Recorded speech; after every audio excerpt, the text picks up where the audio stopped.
channel to a safe space between us. I am your host Kieran and my co-host Tessa.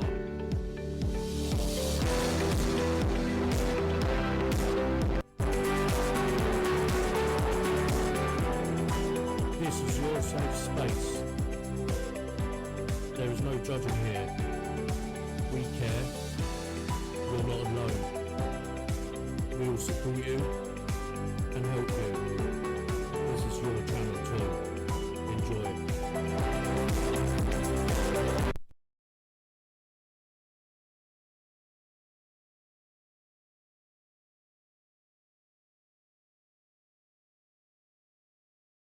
Good afternoon, everyone. Welcome to the safe space between us. I'm your host, Kieran, and today we have a lovely guest, Emily. Emily, all the way, well, I'm in the UK. Emily's all the way in America. Yeah, I'm in Wisconsin. Lovely, Emily. What's the time over there today? I'm in 2 o'clock. It is currently 8 a.m. Oh, here. nice and early for you then. Yep, nice and early. Lovely. So, It's all right. I'm fresh. It's early in the morning here, so. how's your previous week been, Emily? Oh, my previous week has been really great. Actually, I hosted an in-person meditation event this weekend, teaching other healthcare providers how to use meditation to, you know, calm some stress, anxiety, how to observe their thoughts instead of just living in their thoughts.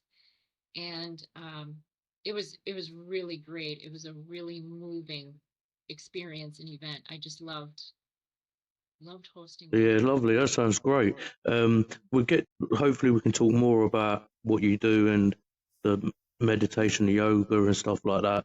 So, Emily, just if you tell us a little bit about yourself, in what you do now, and then we start from the beginning of how it all started for you and your story leading up to what you do now. Yeah.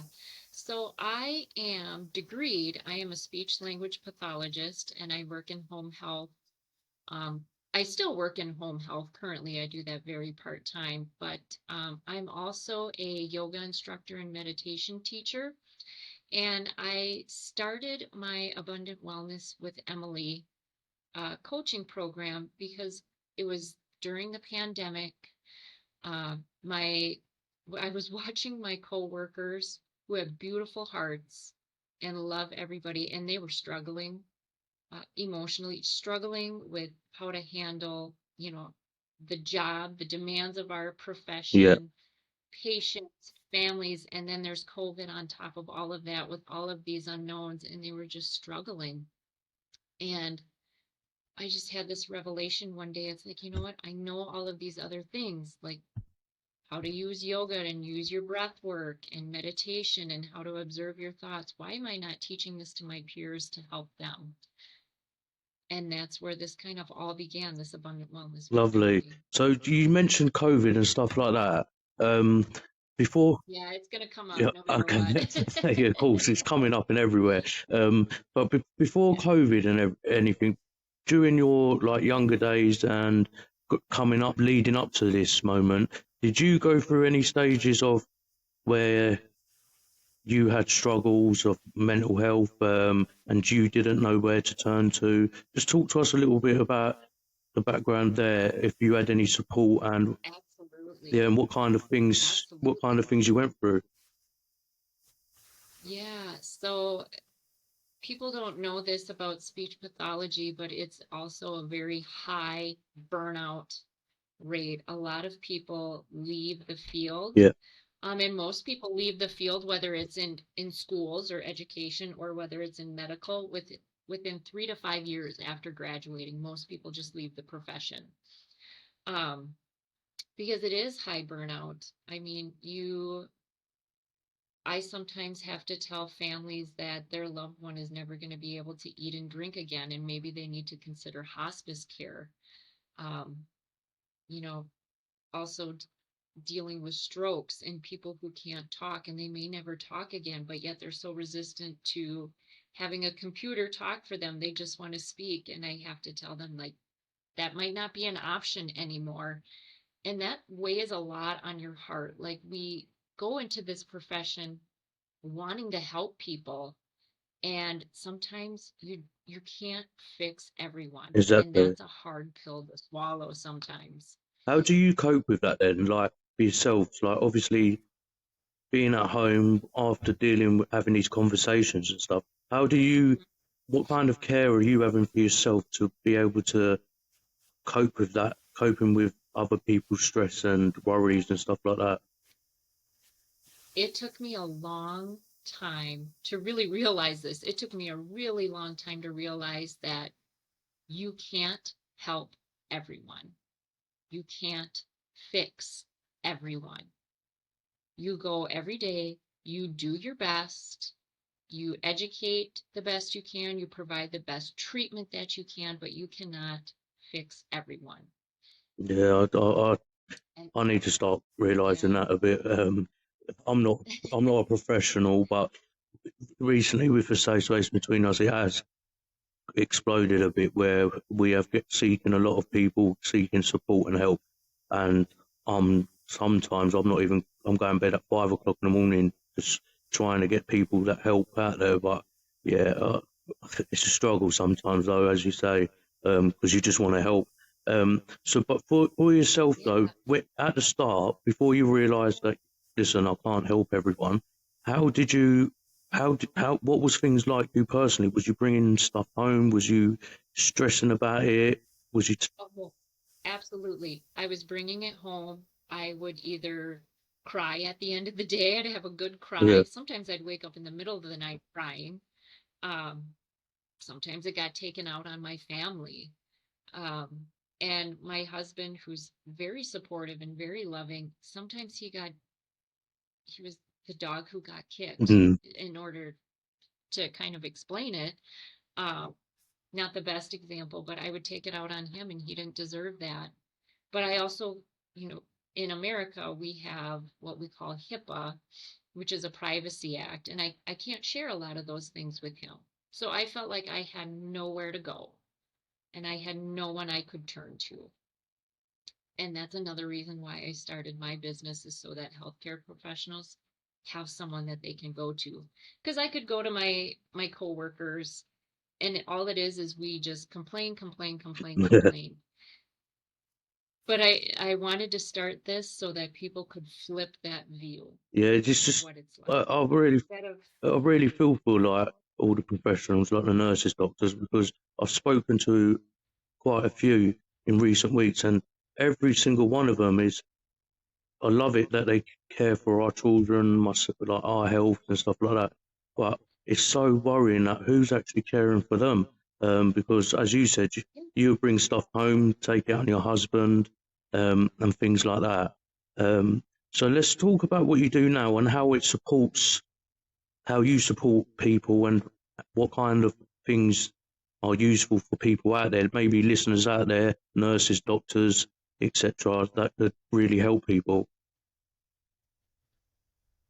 Yes. So I have used my what I've learned through yoga and through meditation and developed something where I can help other healthcare professionals. So there's a lot of meditation that's involved. There's a lot of journaling your thoughts that's involved, because if we don't journal our thoughts and see what they are, we tend to ruminate on them. Yeah. And then we repeat them over and over and over and over again, and it doesn't serve us.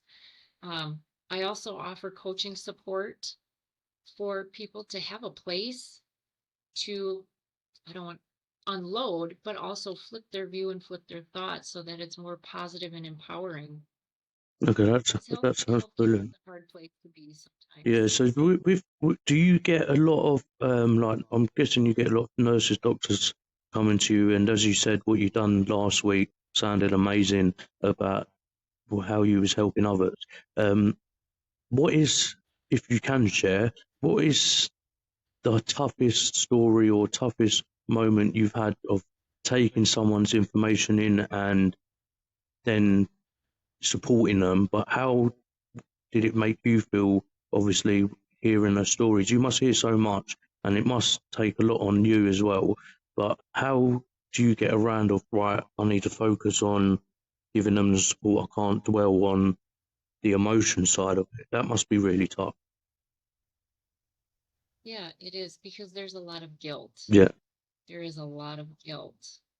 Um, and I've also experienced it as well in my own profession as a speech pathologist, but I try to do my best to, refocus on who's in front of me, my client, and helping them unpack that guilt. Like, why do you feel that guilt?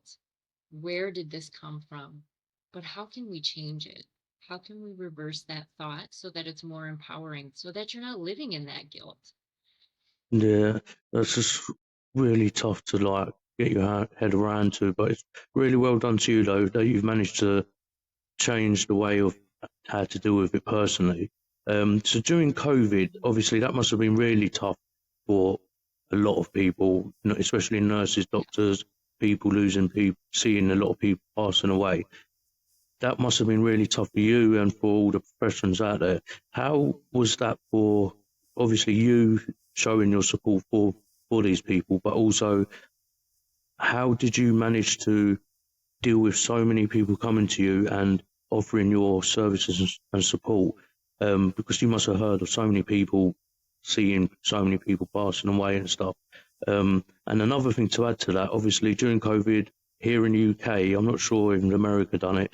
Here in the UK, we done a thing called clap for nurses, clap for doctors, um, which was brilliant. But what I'm really upset about now is society has stopped all that because of the media hasn't really pushed us to do that, which I find us, everyone here in society a bit of hypocrites, and I apologise to any listeners hearing that. It's just because the media told us to clap, we clap. Nurses and doctors, etc., and I put teachers in this, are always supporting. I've got 6 children, supporting my kids, making them clever at school, helping them my partner giving birth, but helping me with my illnesses. So they should be getting applause every day in my eyes. Um, so how have you managed that as well from the COVID side and now that the nurses and doctors are kind of forgotten about? How are you coping with that, and how what are you hearing from others about that? Yeah. We went from hero to zero. Yeah, it's hard to. We were hero to zero. And then in America, there was also the controversy that absolutely everybody had to be vaccinated. Mhm. And how, I still stand firm that that is a personal Yeah, choice. That is your choice whether or not you want to be vaccinated. And there's risks and benefits on both sides, but it's your health and it's your choice and it's your body.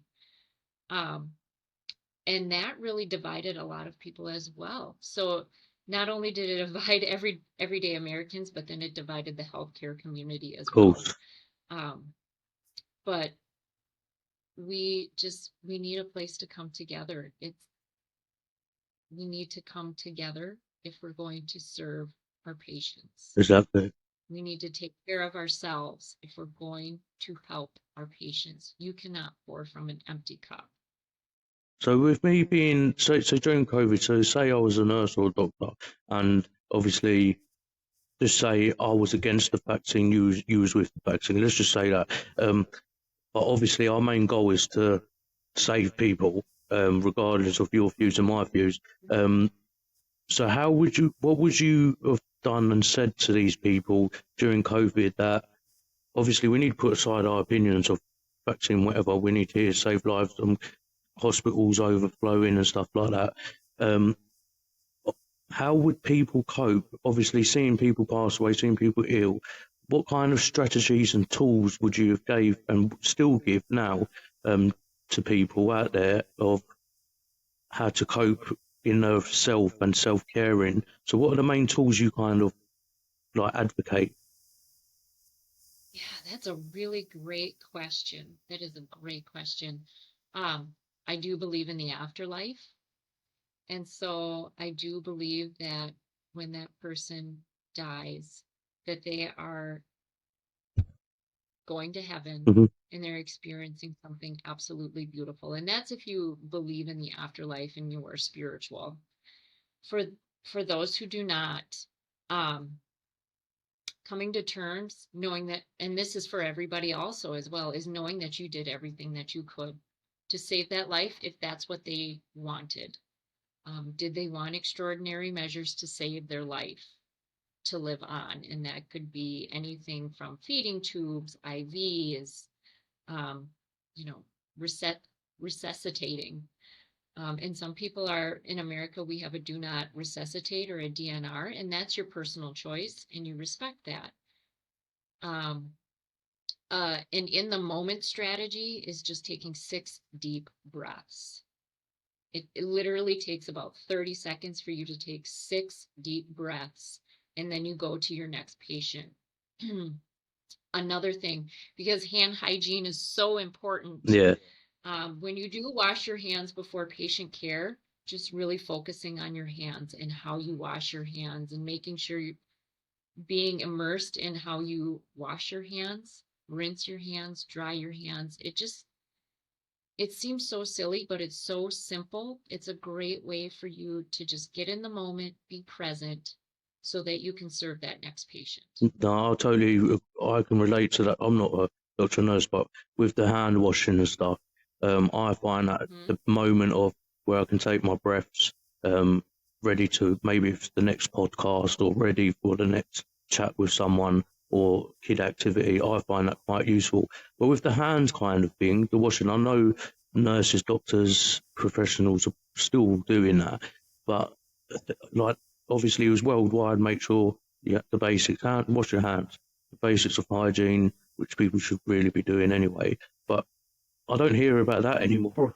Like reminding people to Yeah, wash their yeah, hands. yeah. And we do it I know all the you time. guys We do. do it Yeah, all yeah. the time. So it's a really great in the moment way for you to get centered, to get grounded, to get refocused, and then move on to your next patient. Is just to pay attention to how you wash your hands. Because we all do it all the Yeah, time. exactly, exactly. I just really feel for all the doctors, nurses. It's just, as I said, the clapping hands and stuff. Here we done it. I think it was like every 7 o'clock or 8 o'clock every Thursday or Tuesday. Mhm. And now you just don't hear nothing about doctors and nurses. It's just crazy. But going on to what you, Yep, it's back to business as usual now. but it's still, I just don't understand. It's still saving life. People still get dying of other things. The governments ain't supporting the healthcare system all over the world, not just here, UK, America, and stuff like that. It's just it's all overwhelming and stuff. It's just I just think you need more support, and hence why podcasts like this and talking to you, inspiring people like yourself, hopefully you'll get that message out there. But Emily, talking a bit, can we talk a bit about your yoga side of things?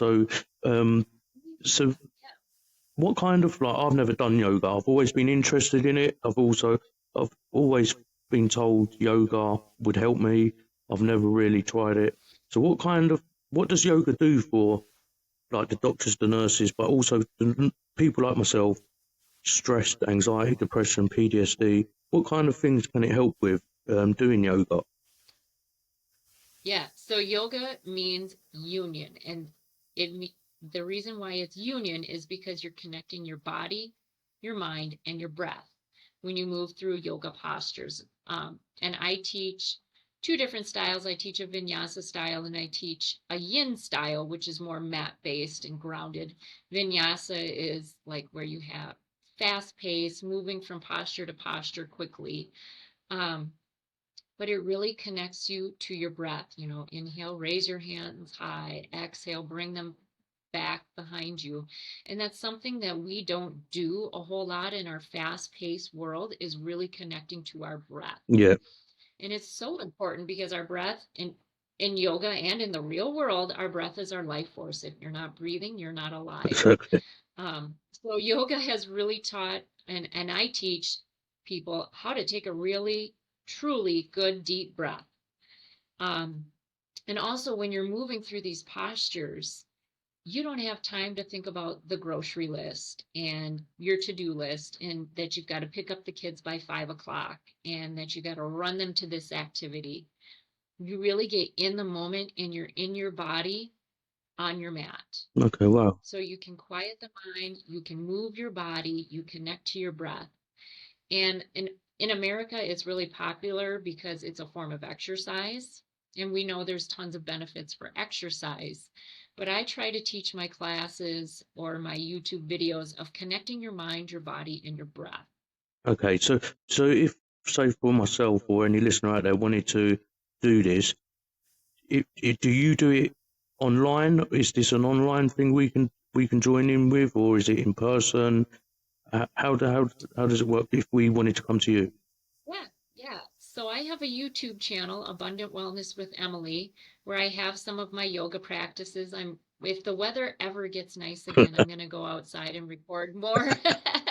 But here in Wisconsin, it's still cold. Oh, same as the UK. I have some of my meditations uploaded to YouTube, and then I also have some of my mindfulness teachings up on my YouTube channel. Okay, perfect. So, any listeners out there, I'll add everything on this podcast so you can join and subscribe to Emily. I'm definitely going to give it a go because Yeah, no, it's Abundant Wellness with yeah, I Emily. will definitely give it a go. It sounds great. So, do your nurses, so the healthcare system, your nurses, doctors, and other professions, do they use yoga as a way of self caring and clearing their minds, etc.? It's getting there. It's getting there. So in America, um, we've started to include how meditation can benefit, Hmm. the benefits of it. It lowers your heart rate, it reduces anxiety, it reduces depression. You have more clarity, you're able to focus. And again, in America, we really focus on yoga as a form of exercise. Um, but the other benefits of yoga, like the breath work and the mind work, haven't been researched as much. Yeah. And it's really too bad because it's such an ancient practice, um, the practice of yoga and the practice of meditation, that I wish it was researched more how it can benefit everybody. Yeah, because I'll be Everybody. honest, because apart from a few conversations in my lifetime about yoga and meditation, until doing this podcast stuff and safe space between us, it's only then I've really had a lot of conversations about meditation, yoga, and everyone seems to say, Yeah. every professional seems to say the same thing, that yoga, meditation is brilliant. So I definitely will give it a go, and I think just more people need to maybe read about it a bit more and give it a try, because if it helps take away the anxiety and help with the breathing and stuff like that. But with the yoga, so for me, I'm not very flexible. I can't cross my legs without getting cramp, and I scream a lot. Yes. um, is there any? I know you said you do the slow pace stuff as well. Is that quite easy for someone like myself who struggles with? I have joint pain a lot anyway, so I Yep. I can't Yep. cross my legs and stuff like that without getting in pain. Is that something still that would be useful for myself? Yes. Yes. And there's the great thing about yoga too is there's always an alternative to a posture or a modification. Modification sometimes gets a bad rap, but that's what it is, so that you don't injure your body. Yeah, I mean, there's also in yoga, I always teach my students, and I say it in my classes on YouTube, that this is your body. It's meant to be empowering. If it's not feeling good, you back out of a posture, you join us later. But this is your practice, you own it, and you do what's best for you. It's a different form, and if we're going to talk as yoga as exercise, it's a different form of exercise because you move your body at your own pace so that it is empowering. There's no need to push, there's no need to force. You ease into the discomfort. okay, brilliant. And how regularly would you recommend that someone, especially a new beginner, on a week basis, how regularly is it ideal to do these things? Is it a daily thing or a couple of times a day? It really depends on what your needs are. I mean, if you're someone who is a runner or a biker, like bicycling, maybe you want to do it a little bit more often, and maybe you want to do something more like a yin or a restorative practice where it's very grounded, very stretchy. You're stretching the connective tissue. Yeah. Or maybe if you're newer to yoga, maybe you want to try it once or twice a week. Okay, brilliant. I'll give it a go once a week to see how my body copes with it, and I'll keep you updated. But Yeah, and I understand that it's not for everybody, and that's no, okay. to be fair, That's okay too. I do believe it's all about, especially if you're struggling with your mental health or suffer anxiety and you've tried other tools and you're still going through it. I think it's always good to try something new anyway. And then you eventually Absolutely. find that niche that works for you. And maybe I'll find that abundance with Emily is the one that I'm looking for. So who knows?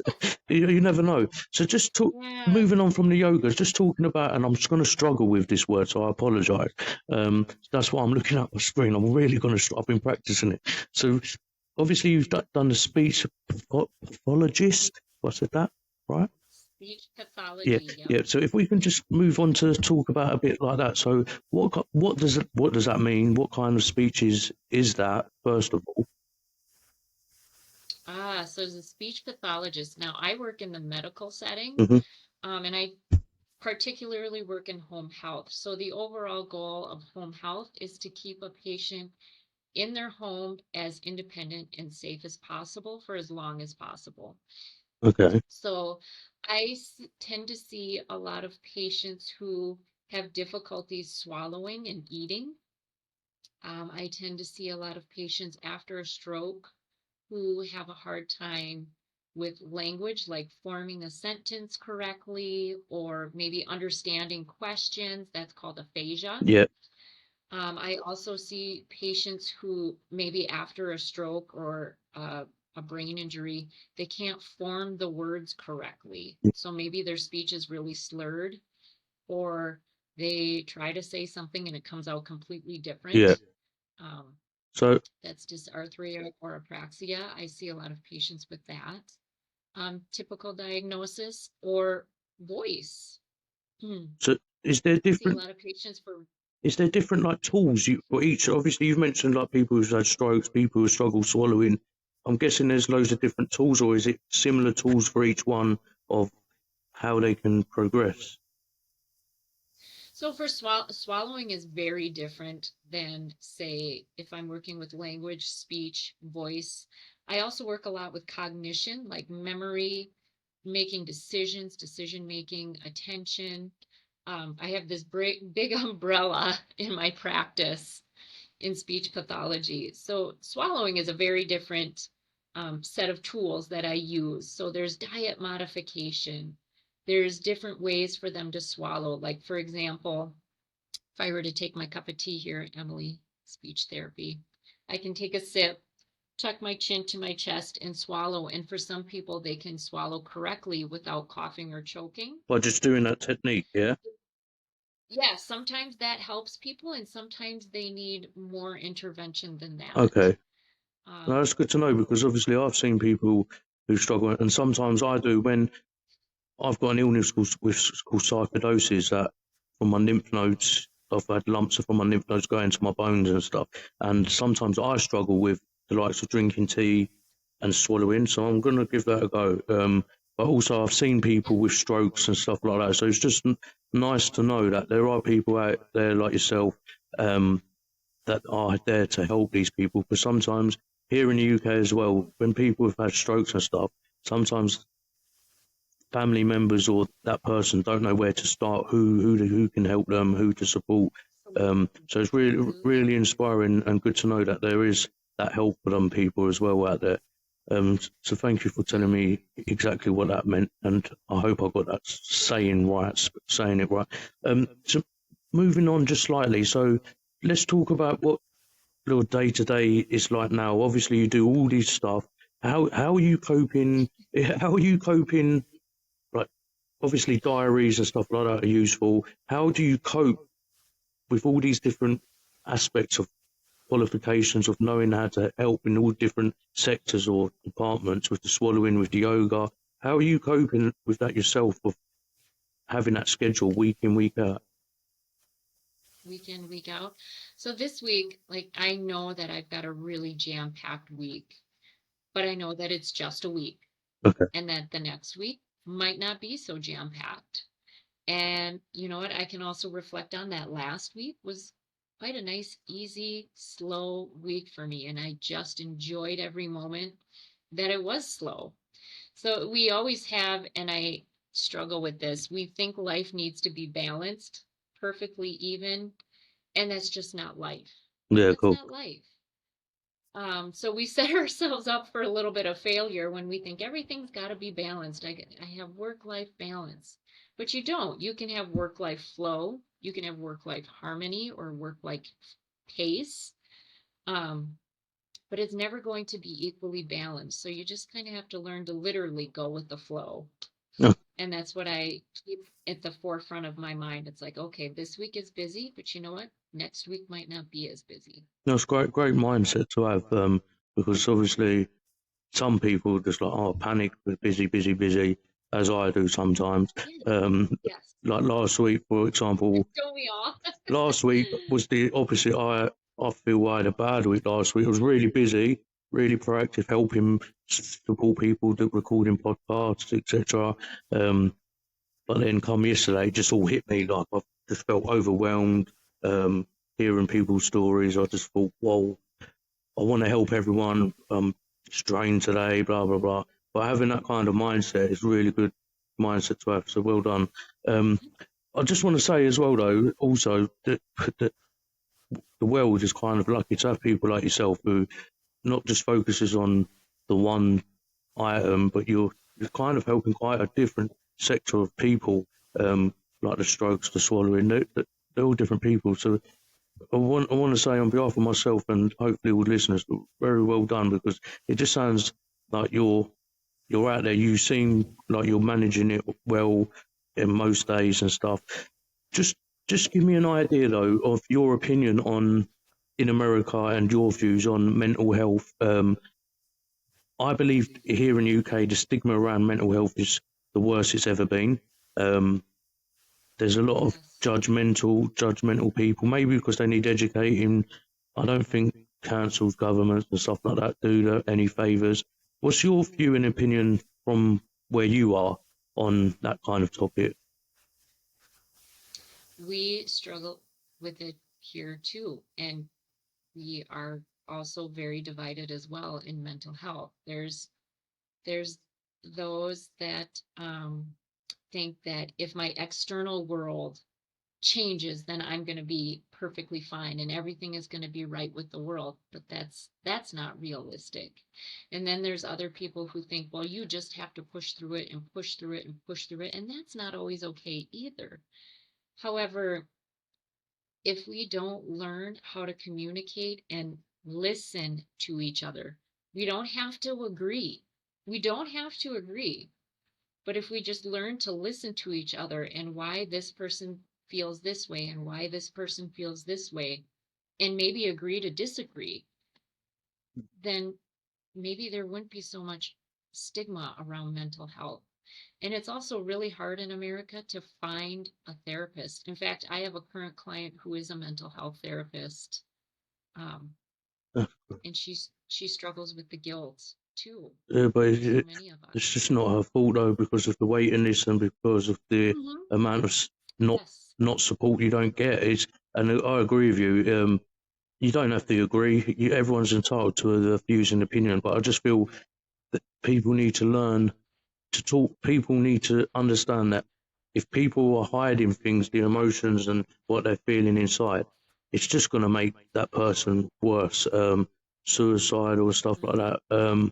And that's a sad thing because that person needs to feel it's okay to talk, um, and there is support out there, as there's the likes of yourself and many other people, um, who are doing amazing things You to don't have to struggle alone. That's exactly. the big And thing. You don't the comment, the struggle comment, the comment alone. I got a lot was like, man up." And I saw a quote yesterday, from another group, and I've stolen this. It's not man up. It's okay to talk. You don't need to man up to talk. Because when you say man up to me, is as a man, I feel okay. Don't talk about your emotions. Don't talk. And that's what I used to get all the time. And I just think in 2023 around the world, um, and I do think it's more so America and UK. I think we're both similar in where the stigma around mental health is quite shocking. I'm all everyone's judges at some stage, but it's how we do it. Is mental health for me is covers so much aspects of life: anxiety, stress, depression, blah blah blah, health issues, trauma, whatever. We're all going to go through it one stage or another, and loved one will. So it's best to just educate yourself about it, to understand it's okay to talk. And that comes to me with the next question. Like here, we talk about checking with your friend, checking with your loved ones and stuff. But I only hear that in the UK when someone's died, and then we talk about it for a week, and then we don't talk about it again. Yep. What's it like there in America? Is it similar like here? Like we talk about it when someone famous or someone close to us has passed away, and then a week later it's forgotten. Do you get checked in regularly by loved ones? Obviously you've got your husband and stuff like that, but outside of your home, Yep. do people check in with yourself? And what about people you know? Do you know if they're getting checked in? Yeah. That's where human connection is so important. You know, you don't have to have tons of friends, but even just one or two close friends who will check in with you, and maybe you can go and have coffee or a glass of wine or whatever, and just connect with someone else outside of your home can be extremely powerful and very relaxing. Um, your extended family, like my mom will check in with me every once in a while. My grandmother, when she was alive, she would check in on me every once in a Oh, bless while. her. Uh, yeah, she was a beautiful person. And my other grandma is still alive, and she'll check in with me too. That's And I amazing though. check in with her as No, well. of course, So yeah.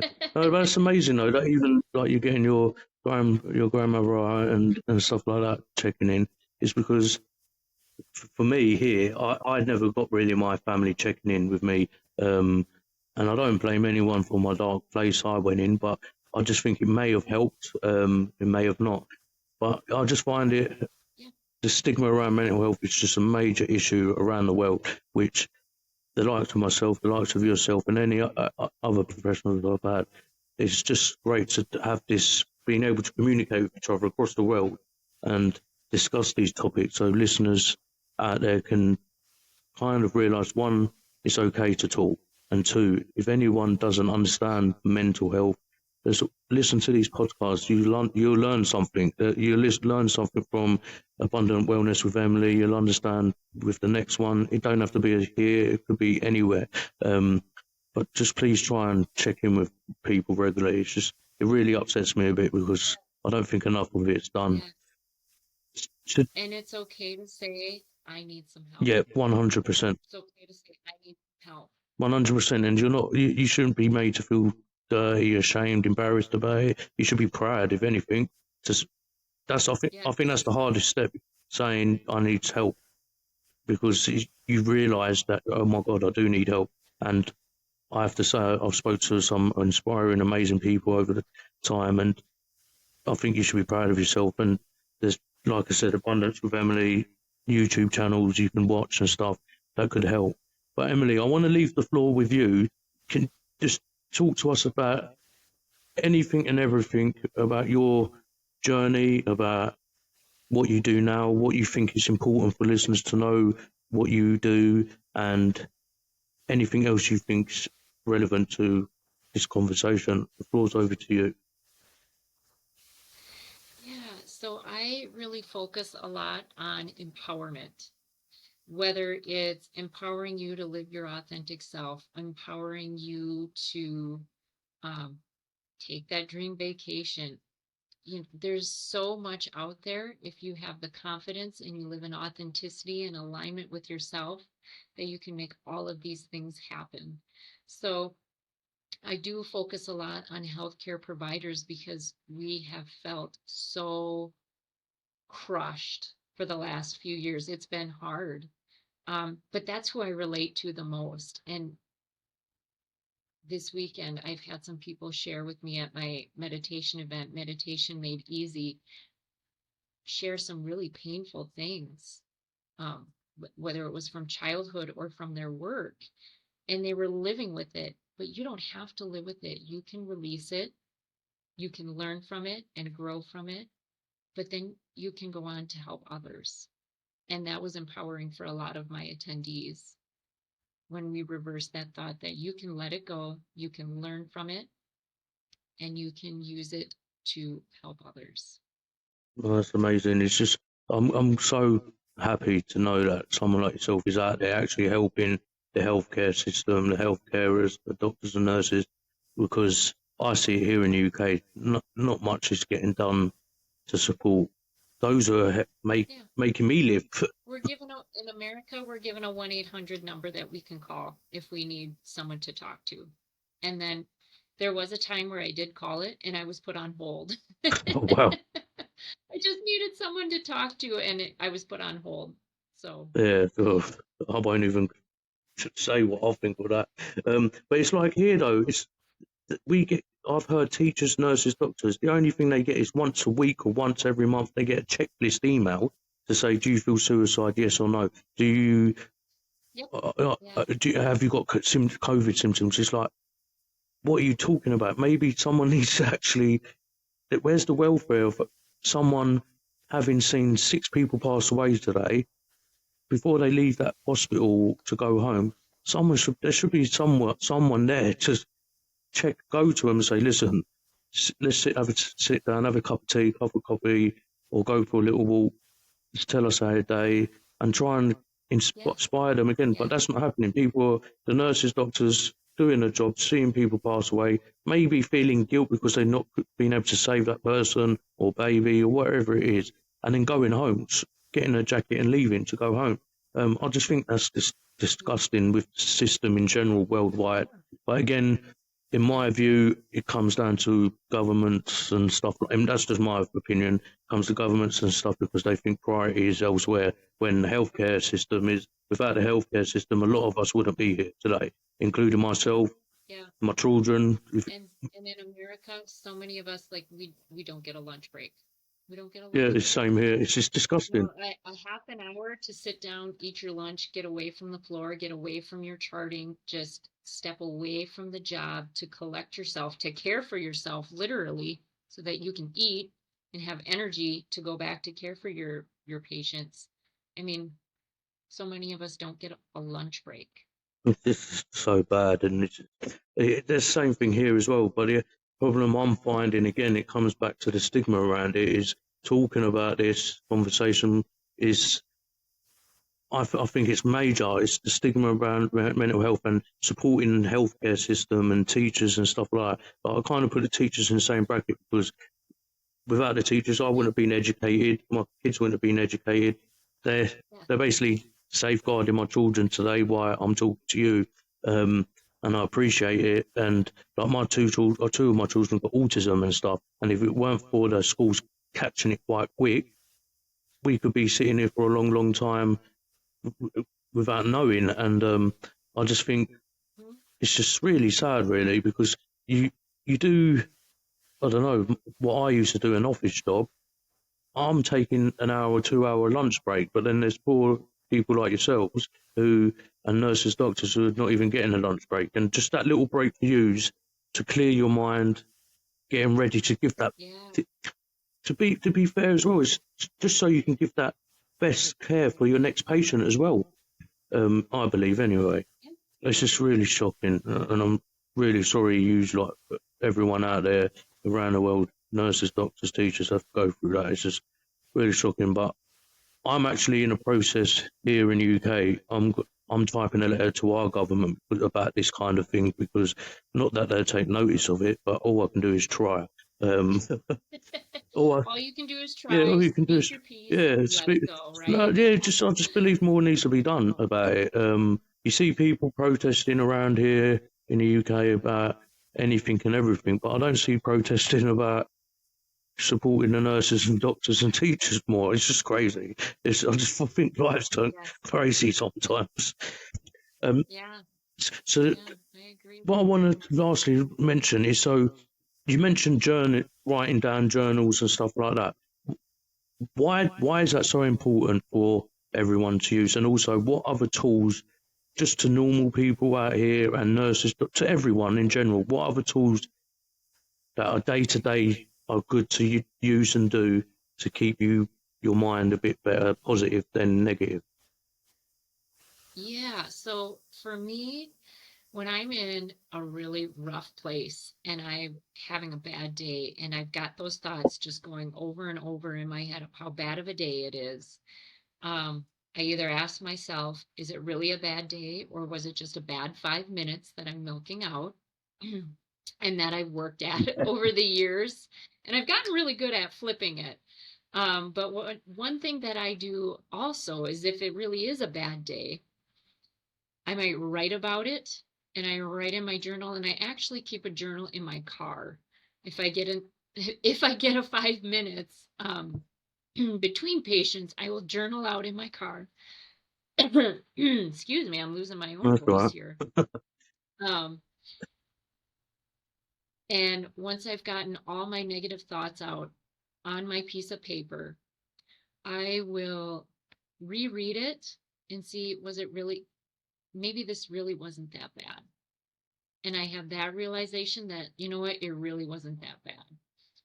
And sometimes it is really bad, and I've left it there on my paper, and I don't have to constantly think about it anymore.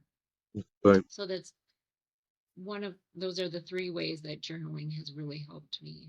Okay, so that's great to know because I've not been a journal fan, but I have started journaling, and I have found that Yeah. I have, like you just said, the little things where at the time I threw my toy at the pram or spat my dummy out, and then I've realised I've read it back and thought, was it really that bad? When you Yeah, was it really that when bad? you calm down and you think, was it really that bad? Gosh, Yeah. and then you learn from it. So I totally agree with you. What other tools have you found helpful, like in day to day? Obviously the journal. You mentioned breathing techniques and stuff Yep. like that. 6 deep breaths, taking 6 deep breaths before I move on to that next patient or before I go into that house or that I move on to the next client. That 6 deep breaths really helps me calm my nervous system, calms my mind, and then I can move on and I can move on to that next patient. Okay, brilliant. And do you recommend, like I kind of an advocate of getting fresh air. Like I like to walk. Oh, I like to yes. go, but fresh Yes. air. I like to do 10 minutes at least minimum. I set myself 10 minutes a day at least on my own fresh air. If it's walking the dog I have around the block, if it's me just sitting in the garden, but on my own, just reflect and get my mind back together. Not with the kids, just 10 minutes on my own. Is that something you would recommend also? Yes, yes, yes. Getting outside is wonderful. I also, and this is something that I haven't shared yet, I get up really early and I have my own quiet time in the morning. So I get up about 5:15 here and I have my own quiet time. I read, um, I meditate, I practice yoga, or I journal. And that's what I do during my quiet time in that morning. And it's a time for me to fill my cup before everyone else gets up in my house. And then I'm in such a different state when I have that quiet time in the morning. And is that every day of the week you make sure you get your quiet time? You know what? I make a good practice of trying to do it. I wasn't great yesterday. Yesterday after my event, I didn't really feel like getting up No, early. you're in, So, but you're then I you're allowed noticed that extra I was lying. in a different mindset. I was a little bit crabbier. No, but you're entitled to that extra sleeping. But no, I've never thought about that actually. That's a good way you have what you said. It's just your own quiet time, and yeah, I'm going to try that as well. It's really really just made me think quite a lot actually of why I've not done that because I'm Yeah, up I'm yeah. up You know around what? that Having time. that quiet time to yourself, Yeah, game changer. like I'm up. Game changer. I get up that time, but I end up just jumping on laptops and replying to emails and stuff when I should really just have my own quiet time before I go active and start doing what I need to do. So no, really, really good. But before we end, Emily, I just want to, from me, I just want to say you are one inspiring lady who, even though I don't know much about you personally, but I think I'm very proud of the person you are, and we need more people like yourselves in what you're doing. No, I really mean it, because it's just sitting here now. You've made me think personally, also, but it's also, I feel much happier knowing that there is someone else out there like yourself doing so many different things to try and support the healthcare system, the nurses, doctors, and obviously you are only one person, and we need more people to do these things and stuff like that. But it's very inspiring, and I know for a fact you will inspire a lot of listeners when this goes out. So thank you so much. But the last word, Yes, thank the, you. the last word I'm going to leave with you, as you're our guest. So anything you want to say to the listeners out there, feel free. Mm. Oh my goodness. There is always love and light if you're willing to see it. There is always love and light if you're willing to see it. So sometimes the hard part in life is you have to really look to find it. But then once you make a better practice of it and you see it more often, you'll notice it's everywhere. But there is always love and light. No, I love that. I love that. I love that quote. That means a lot. Thank you so much. And again, Emily, it's been a pleasure and an honor. And I'm definitely gonna watch some of your YouTube channels. And I hope that we, no, seriously, and I hope within a couple of months or so we can get back on and chat and have a catch up. And I will definitely stay in contact with you. Absolutely. But from the Absolutely. And thank you for what you're doing, caring about mental health. no, I just want to do what I can. As I'm not a professional, but all I can do is go from the stuff I've educated myself, and I'm doing courses and stuff. But also speaking to inspiring people like yourself. Um, it's the mission to get to not tell people out there. Listen, these amazing people have gone through tough times themselves, and look how they've overcome it, and look what they're doing to support, and just to end that stigma really as well around mental health. And it's been inspiring as well to talk to a lot of Americans like yourself, to realise how tough it is there as well. Like here in the UK, we're kind of lucky we've got the NHS, and there in America, I think a majority of it you got to pay, or everything you got to pay. And we're kind of lucky here, but it's again the NHS has just got so much strain on top of. But Emily, I really mean it. It's inspiring. I'm so proud to have you on, and Yeah. thank And you so thank much. you. You're bringing down barriers, knowing that people aren't alone and they're not the only ones who struggle. Thank you so much, Emily. I'm just going to end the recording, and we can have a chat.